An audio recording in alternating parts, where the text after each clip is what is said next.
दोस्तों 99% लोग तो ये भी नहीं जानते कि इस तरीके से भी मिठाई बनाई जा सकती है और वो भी गेहूं के आटे से।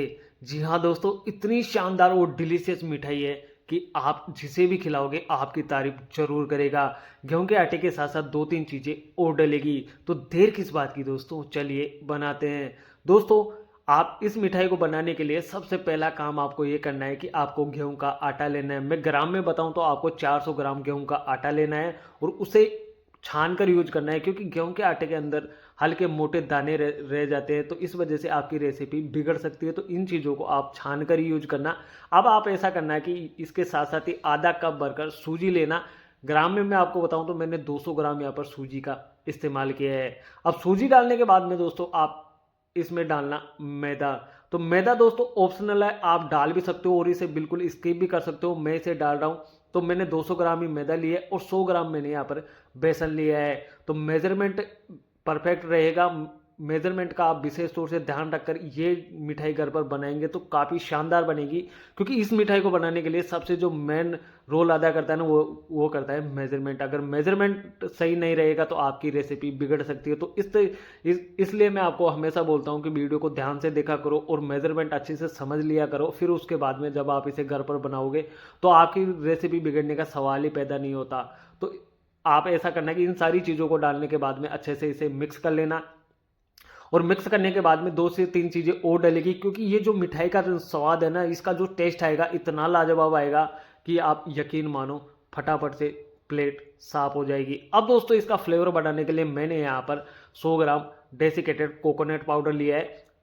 और आप ऐसा करना कि थोड़े से इसमें सफ़ेद तिल जरूर से ऐड कर देना, क्योंकि इससे इसका जो टेस्ट आएगा ना अलग ही लेवल का आएगा। और इन दोनों चीज़ों को डालने के बाद में भी आप अच्छे से मिक्स कर लेना।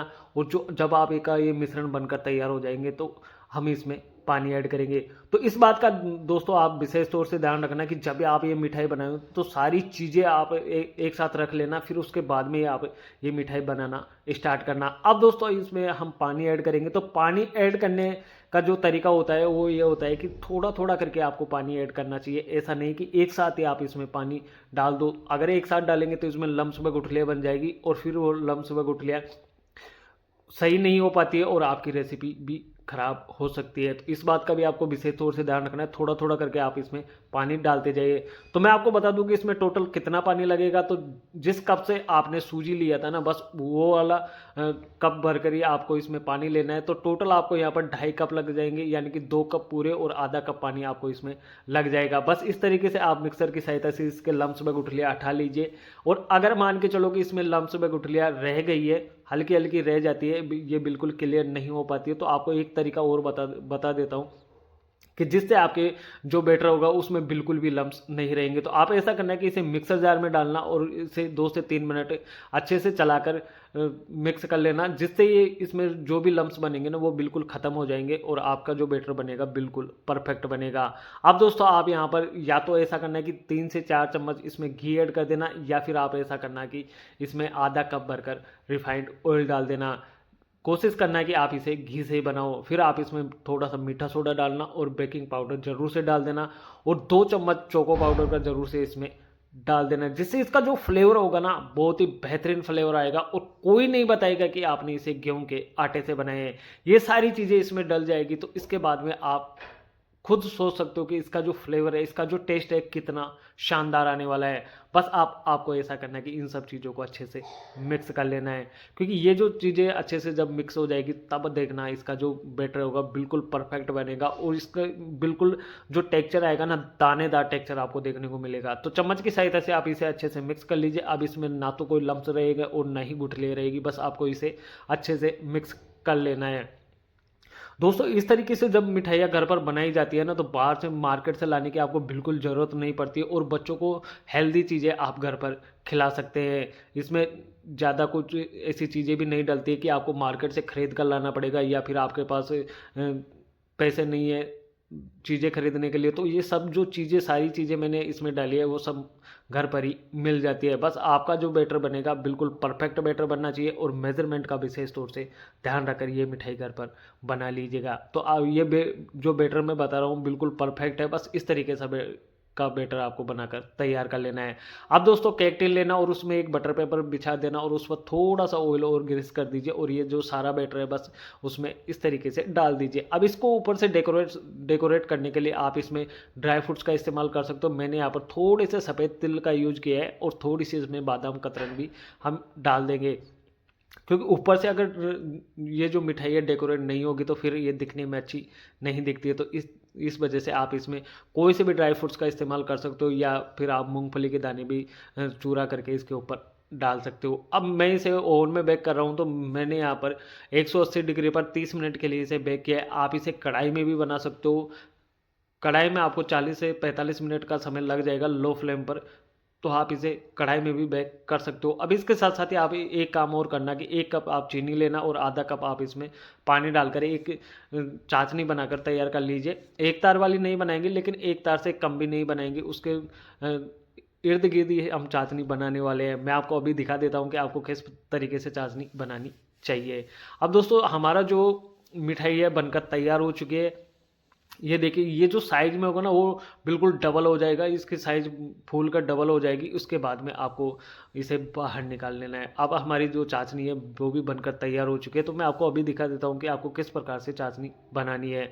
आप कच्ची को ऐसे मिलाना और फिर उसे ऊपर करके देखना कि जो ये बूंदे गिर रही है ना उसमें हल्का सा तार आपको देखने को मिलेगा कुछ इस प्रकार से। ये देखिए हल्का सा तार बनना स्टार्ट हो जाए तभी गैस की फ्लेम आप बंद कर दीजिए और इसे ढक कर रख दीजिए ताकि ये बिल्कुल ठंडी नहीं हो। अगर ठंडी हो जाएगी तो ये जम जाएगी, इस बात का भी आपको विशेष तौर से ध्यान रखना है। अब जो हमारे केक मिठाई है वो बनकर तैयार हो चुकी है, इसे बाहर निकाल लीजिए और इसे हल यानी 4 से 5 मिनट ठंडा होने दीजिए। फिर आप ऐसा करना कि जब ये 4 से 5 मिनट ठंडा हो जाए तो आपको एक स्टिक लेनी है और स्टिक से इसे देखना है कि ये अच्छे से पक चुका है या नहीं पका है। तो आपको अगर 30 मिनट के लिए बेक करोगे तो ये बिल्कुल अच्छे से पक जाएगा और इसमें आपको ऐसा करना है कि अब बारीक बारीक छेद कर देना है कुछ इस प्रकार से, जिस स्टिक से आप देख रहे हो ना कि ये पका है या नहीं पका है। तो बस इस तरीके से आपको बारीक बारीक छेद कर दीजिए ताकि जब हम इसमें चाशनी डालेंगे तो चाशनी अंदर तक चली जाएगी और ये जो मिठाई होगी ना बिल्कुल जूसी और रसीली बनकर तैयार होगी। आप ये तरीका देख लीजिए, बस इस तरीके का इस्तेमाल करके ये मिठाई घर पर बना सकते हैं। अब जो चाशनी बनाकर हमने तैयार की थी थोड़ी गाढ़ी चाशनी रहेगी तो बिल्कुल परफेक्ट रहेगी, क्योंकि ज़्यादा अगर पतली चाशनी भी हम बनाते हैं ना तो फिर ये अंदर तक बिल्कुल ऐसे जूसी व रसीला नहीं बनता है और ये बिल्कुल ख़राब सा होने लग जाता है। तो हल्की गाढ़ी चाशनी बनाएंगे तो ये अंदर तक चली जाएगी और बिल्कुल जूसी व रसीली बनकर तैयार होगी। आपको ऐसा करना है कि गरम गरम में इसको डाल देना है और 3 से 4 मिनट के बाद में जब आप देखेंगे तो आपकी जो चाशनी है बिल्कुल इसके अंदर समा जाएगी। ये बिल्कुल ऑब्जर्व कर लेता है चाशनी को और उसके बाद में आप चाकू की सहायता से इसे इस प्रकार से पीस इसके काट सकते हो। कोई से भी पीस साइज में आप इसे काट सकते हो। तो मैंने यहाँ पर जो बर्फ़ी वाली शेप होती है ना बस उसी शेप में इसे काट कर तैयार किया है। अब दोस्तों मैं आपको दिखा देता हूँ कि इसका जो फाइनल रिजल्ट है कितना शानदार आया है। अब देखना दोस्तों इसका जो टेक्सचर देखना, इसका टेस्ट देखना, इसका कलर देखना कितना शानदार है। लग रहा है ना बिल्कुल मार्केट स्टाइल से, आप जैसे मार्केट से ख़रीद कर लेकर आए हो। बहुत ही शानदार बनता है। आप इस तरीके का इस्तेमाल करके एक बार बना कर तो देखो कितना जूसी व रसीला बनता है। मेरे को तो बहुत अच्छा लगा।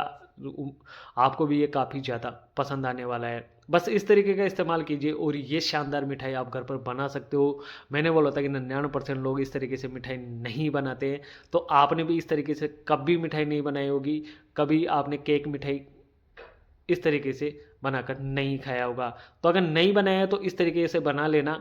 उम्मीद करता हूँ आपको काफ़ी ज़्यादा पसंद आई होगी और पसंद आती है तो वीडियो को लाइक करना और चैनल को सब्सक्राइब जरूर से कर लेना ताकि आने वाली वीडियो की नोटिफिकेशन आप तक जल्द से जल्द पहुँच सके। मैं ऐसे यूनिक रेसिपीज आपके लिए लेकर आता रहता हूँ। ये देखिए इसका टेक्स्चर देखिए आप कितना कमाल का है, दानेदार टेक्स्चर इसका देखने को मिलता है। तो दोस्तों इस रेसिपी को एंजॉय कीजिए। तब तक के लिए मिलते हैं नेक्स्ट वीडियो में।